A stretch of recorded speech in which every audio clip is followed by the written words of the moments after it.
Hi. അപ്പം ഞങ്ങൾ ഒരു ദിവസം ഫ്ലവർ ഷോയ്ക്ക് പോയായിരുന്നേ. അങ്ങനെ ഫ്ലവർ ഷോ വളരെ നല്ല രസമായിരുന്നു കേട്ടോ.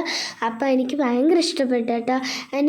പിന്നെ സ്കൂളിൽ നിന്ന് വന്ന ശേഷമാട്ടോ ഞാൻ അറിയുന്നത്. അമ്മ എന്നോട് സർപ്രൈസായിട്ട് പറഞ്ഞ് നമുക്ക് ഫ്ലവർ ഷോയ്ക്ക് പോയാലെന്നൊക്കെ. അപ്പം ഇഷ്ടപ്പെട്ടു ഫ്ലവർ ഷോയുടെ കണ്ടപ്പോൾ അന്തം വിട്ടുപോയി. ഈ വർഷത്തെ ഫ്ലവർ ഷോ ഞാൻ ഒരിക്കലും നല്ലതെന്ന് പ്രതീക്ഷിച്ചില്ലായിരുന്നു. കാരണം കഴിഞ്ഞ വർഷമൊക്കെ ഇച്ചിരി ഡെക്കറേഷൻ കുറവായിരുന്നു. പക്ഷെ എനിക്ക് ഈ വട്ടത്തെ ഒരുപാട് ഇഷ്ടമായിരുന്നു. കാരണം ഈ വട്ടത്തെ പൂക്കളെനിക്ക് വലിയ ഇഷ്ടമായിരുന്നു. താമരയൊക്കെ അവിടെ നല്ല രസമായിരുന്നു. താമര, റോസാപ്പൂ ഒക്കെ ഉണ്ടായിരുന്നു കേട്ടോ. പിന്നെ മറ്റേ ജമന്തി പൂക്കളൊക്കെ ഉണ്ടായിരുന്നു. ഭയങ്കര നല്ല മണമാണ്. നമുക്കൊരു പൂ കണ്ടാൽ മണപ്പിക്കാനൊക്കെ തോന്നത്തില്ലേ?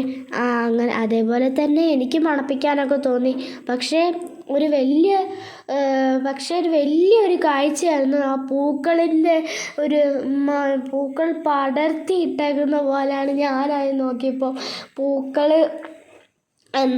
നല്ല രസമായിരുന്നു കേട്ടോ.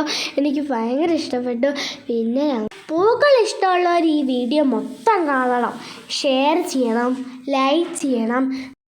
എന്നിട്ട് വളരെ നല്ലതായിരുന്നു. ആ ഡൈനസോറൊക്കെ കാണുമ്പോൾ എന്ത് രസമാണ്. ശരിക്കത്തെ പോലെയാണ് തോന്നുന്നത് നമുക്ക്. അപ്പോൾ എന്ത് നല്ല രസമാണ്. റെഡ് റോസാപ്പൂ, പിങ്ക് റോസാപ്പൂ, എല്ലാ കളറ് റോസാപ്പൂ ഉണ്ടെന്നാട്ടോ ഞാനാദ്യം വിചാരിച്ച്. പിന്നെ എനിക്ക്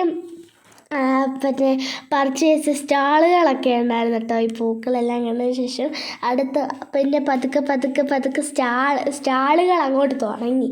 അപ്പോൾ സ്റ്റാളുകൾ ഞാൻ അമ്മയോട് കുറച്ചൊക്കെ സാധനങ്ങളൊക്കെ പർച്ചേസ് ചെയ്യാമെന്ന് വിചാരിച്ചു വന്നു.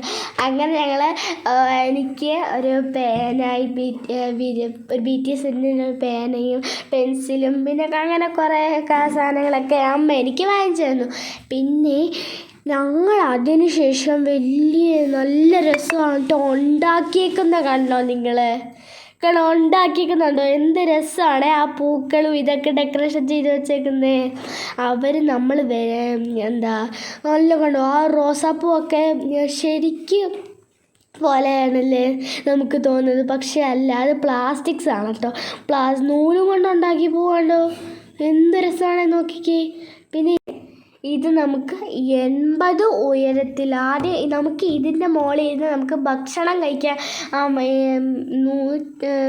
ഒരു 80 അടി അങ്ങ് ആകാശത്ത് നമ്മളെ ക്രെയിനിൽ കൊണ്ടുപോയിട്ട് നമുക്ക് അവിടെ ആകാശത്ത് ക്രെയിൻ പൊക്കി വെച്ചിട്ട് നമുക്ക് ഭക്ഷണവും കഴിക്കാം. പിന്നെ ഇത്രയും ഉയരത്തിൽ അത് വെച്ചത് കൊണ്ട് നമുക്ക് ആ തിരുവല്ല നാട് മൊത്തം നമുക്ക് സ്ഥലങ്ങളൊക്കെ കാണാൻ പറ്റും.